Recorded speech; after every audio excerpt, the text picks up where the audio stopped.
Buenos días para todos. Muy buenos días. Voy a leer el pasaje de Juan, el capítulo 12, del 1 al 8. Dice así: 6 días antes de la Pascua, vino Jesús a Betania, donde estaba Lázaro, el que había estado muerto y a quien había resucitado de los muertos. Y le hicieron allí una cena. Marta servía y Lázaro era uno de los que estaban sentados a la mesa con él.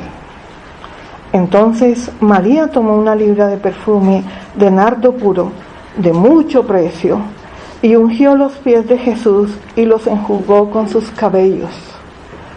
Y la casa se llenó del olor del perfume. Y dijo uno de sus discípulos, Judas Iscariote, hijo de Simón, el que le había de entregar: ¿por qué no fue este perfume vendido por 300 denarios y dado a los pobres? Pero dijo esto, no porque se cuidara de los pobres, sino porque era ladrón. Y teniendo la bolsa, sustraía de lo que se echaba en ella.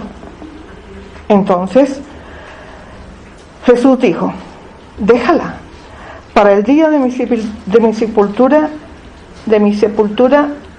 ha guardado esto, porque a los pobres siempre los tendréis con vosotros, mas a mí no siempre me tendréis. Esta es palabra de Dios. Te alabamos, Señor.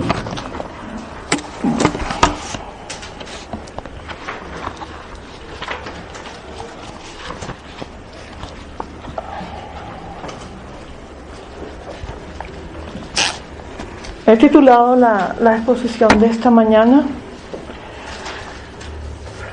así: la fragancia del amor de Cristo.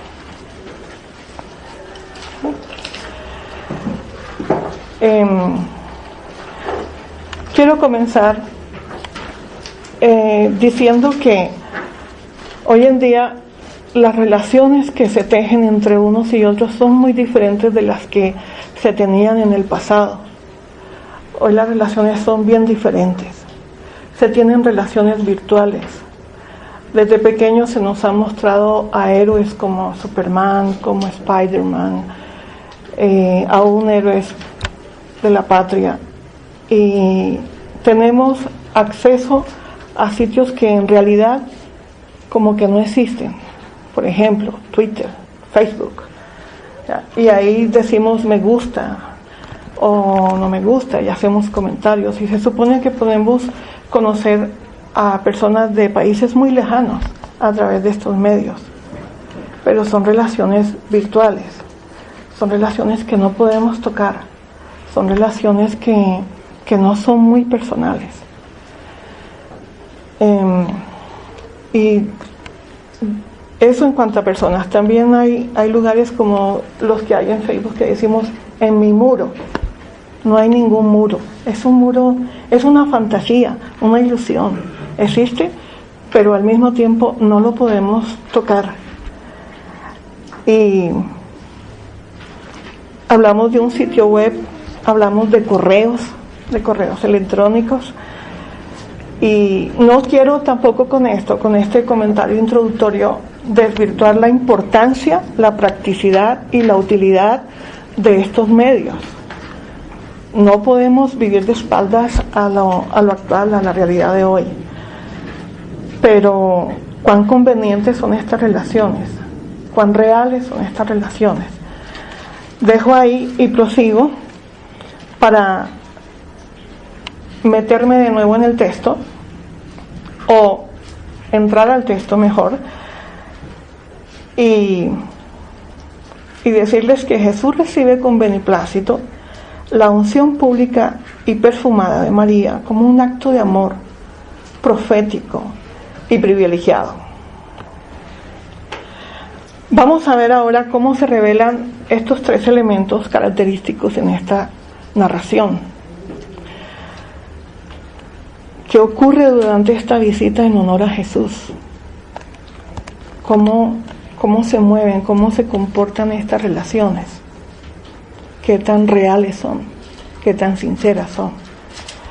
Entonces, voy a recrear la historia y quiero que ustedes se olviden de la lluvia, se olviden del sueño que tienen, y porque la lluvia adormece, invita a cobijarse, a arrullarse y a dormirse, pero por favor traten de no dormirse.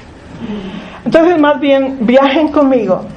Vamos a viajar hasta Betania, que hay dos Betanias, una que quedaba al otro lado del Jordán y otra que quedaba en las faldas del Monte de los Olivos, uno de los sitios favoritos de Jesús. Vengan conmigo hasta ahí. Estamos en Betania, se acerca la Pascua, estamos a 6 días de la Pascua y vamos invitados, como invitados visibles o invisibles. Ustedes escogerán qué naturaleza adoptan, si se van a dejar ser vistos o si no. Y vamos a entrar a la casa de Simón. Este Simón es leproso, era leproso y es un hombre que ha sido sanado por Jesús. Parece ser que era el esposo de Marta. Entonces la cena se da en honor a Jesús.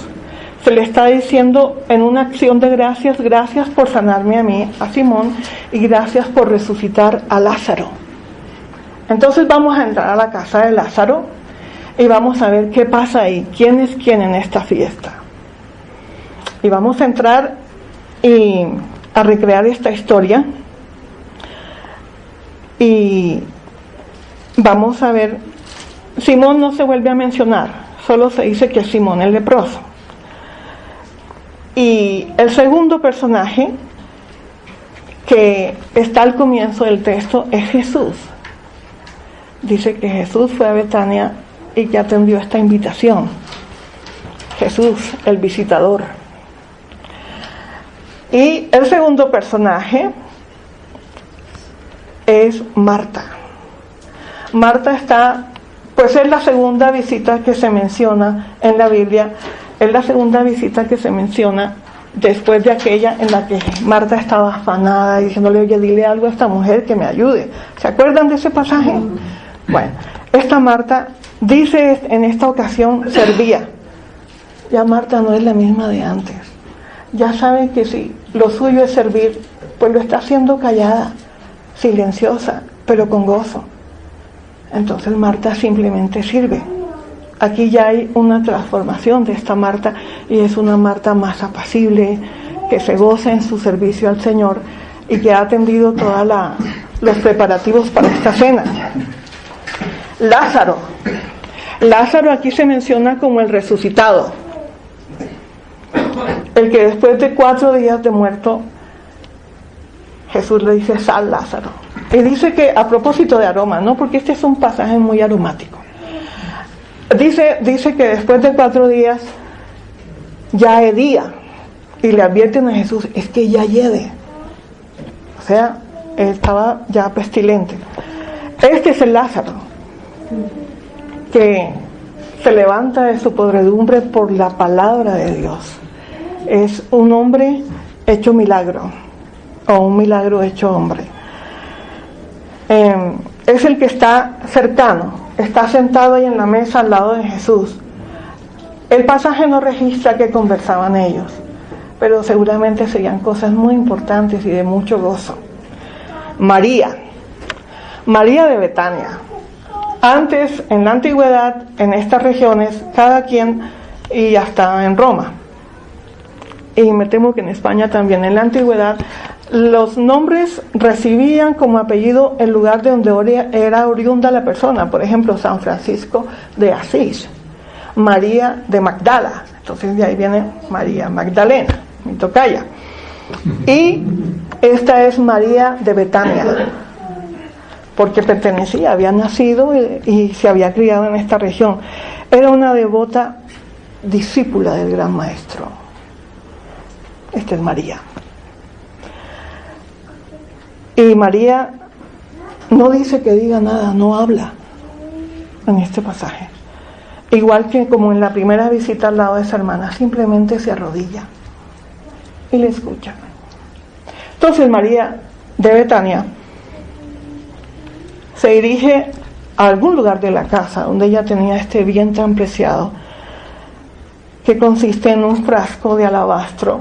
Alabastro es un material hermano del mármol, más fino, más delicado, pero igual de hermético.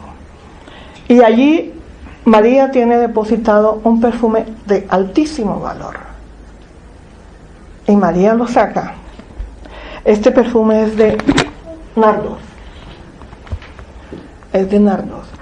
Y tenía más o menos unos 300 gramos de nardo, equivalentes a más o menos 450 mililitros de perfume. Y este perfume, voy a detenerme ahí un poquito para que sepamos cuál es el valor de este perfume. Se desprendían los pétalos de los nardos y se recogía el aceite de los nardos. Se prensaban en una piedra que iba rodando cuidadosamente para que destilara el aceite, y se dejaba aguardar por mucho tiempo, ignoro cuánto, ¿ya? Y estas especies de los nardos y de muchas otras especies que se usaban para la ciencia de la perfumería eran traídos de la India, de otras regiones. Ahí ya va aumentando el valor. Y se prensaban y se sacaba el perfume. No se podía elaborar en estas regiones, así que ella seguramente lo compró a los mercaderes, a los comerciantes en sus barcos. Fue y lo compró y lo tenía guardadito. Este perfume también se usaba para las bodas, para cubrir el lecho de los contrayentes, para aromatizar ese lecho donde iban a ocurrir los placeres del amor, para honrar ese momento. Y también se usaba para las honras fúnebres, para embalsamar a los fallecidos, para hacer, en una palabra, menos doloroso ese momento de la muerte. Y este perfume tenía un valor. Se acostumbraba en aquel entonces a que a los recién llegados se les ungía con un poquito de aceite perfumado, pero este aceite en esas ocasiones no era de tantísimo valor. Valía 1 centavo, una untadita del perfume con que se ungía a los hombres recién llegados, a las visitas. Pero este perfume costaba el salario de 1 año de un trabajador. Eran miles de denarios. Entonces ella lo parte la embocadura del envase, del frasco, y lo derrama. En algunos pasajes se registra que lo derrama desde la cabeza. En este solamente registran que lo derramó a los pies de Cristo y que los enjugó con sus cabellos largos. Se suelta el cabello, lo cual estaba prohibido hacerlo en público para las mujeres, porque era algo de la intimidad. Ella se suelta el cabello, se arrodilla y enjuga los pies de Cristo con sus cabellos, los seca con sus cabellos. Algo más suave que eso no me lo puedo imaginar. Imagínense el gusto, el disfrute de Jesús al sentirse objeto de semejante caricia, de semejante honor, de esta mujer que en su humildad da lo mejor que ella tiene. Estaban en ese momento de tanto profundo amor y de tanto respeto, cuando son interrumpidos por Judas. En este momento en que esta mujer está haciendo esto, ahí ocurre un hecho profético, porque está ungiendo a Jesús previo a su sepultura. Y son interrumpidos por Judas, que es otro personaje de esta invitación. Y Judas Iscariote se menciona así, Iscariote, porque otra vez viene el gentilicio de la región como apellido. Judas era de Keriot, y por eso adquiere ese apellido después de su nombre, que es Judas Iscariote. Hace alusión a la región de donde él venía. Y Judas es un personaje estudiado. sabía mucho de finanzas. No había sido pobre como otros de sus discípulos. Y estaba muy ilusionado con Jesús por aquello de liberar a Israel del yugo del Imperio Romano. Pero poco a poco, al ver que Jesús no iba por ese lado, se había como decepcionado. Y comenzó un proceso de degradación, comenzó un proceso de corrupción, comenzó un proceso donde se dañó él mismo. No fue muy proactivo, no se menciona que estuviera como y que en la brega con Jesús. Y había entrado ya en la malversación de fondos. Por eso, por sus expectativas, no había entendido muy bien cómo eran los asuntos con Dios. Así que simulando, esta es una relación simuladora, se había vuelto una relación simuladora. Habla Jesús oponiéndosele, cuestionándolo, reprochando el momento. Y lo más triste es que no lo hace precisamente por los pobres, sino que los pone de escudo. Y se interpone. Aquí entra otra vez la respuesta de Jesús, quien sale en defensa de María, reconoce en su gesto que hay una señal del sacrificio que él está próximo a hacer y que la muerte de él ya se asoma en el horizonte. Y el profeta mayor profetiza. Jesús dice: ella ha estado guardando este perfume para el día de mi sepultura. Asunto en el que no parecen caer muy en la cuenta los que están escuchándole.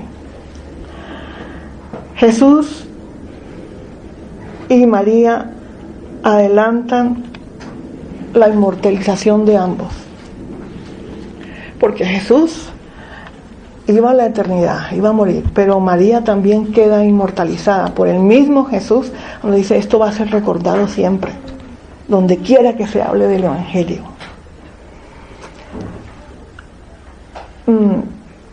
Judas dice que den estas limosnas a los pobres, porque para los tiempos de Pascua se acostumbraba a que en estos días se daban dádivas a los pobres, y por eso él alega que mejor se hubiera dado a los pobres.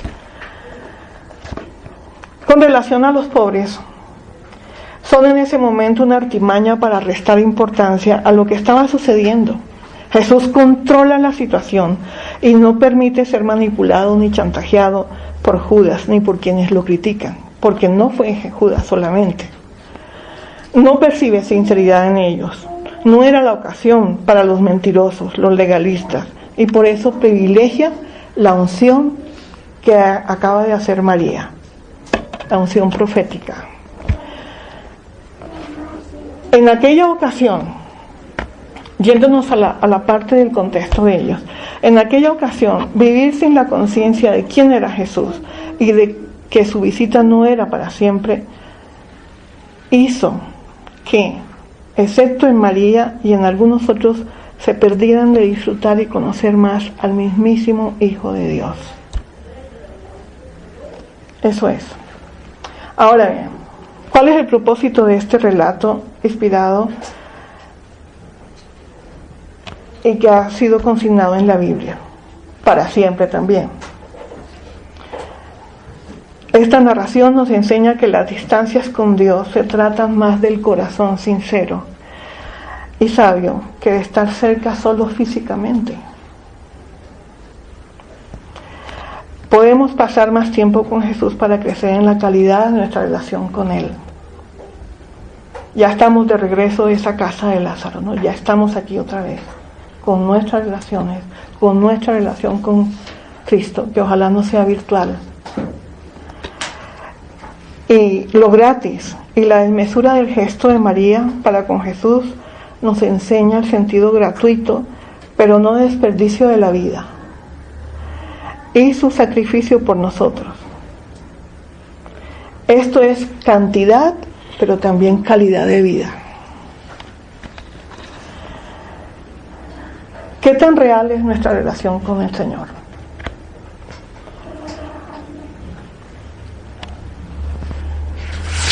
¿cuál de los invitados ustedes escogerían ser? ¿Por qué? ¿Con quién se identifican ustedes en esta visita? ¿Cómo te encuentras tú en el texto que acabamos de narrar? Yo me encuentro en el texto cuando noto que estoy teniendo un mal proceso, una mala reacción y no hago nada al respecto.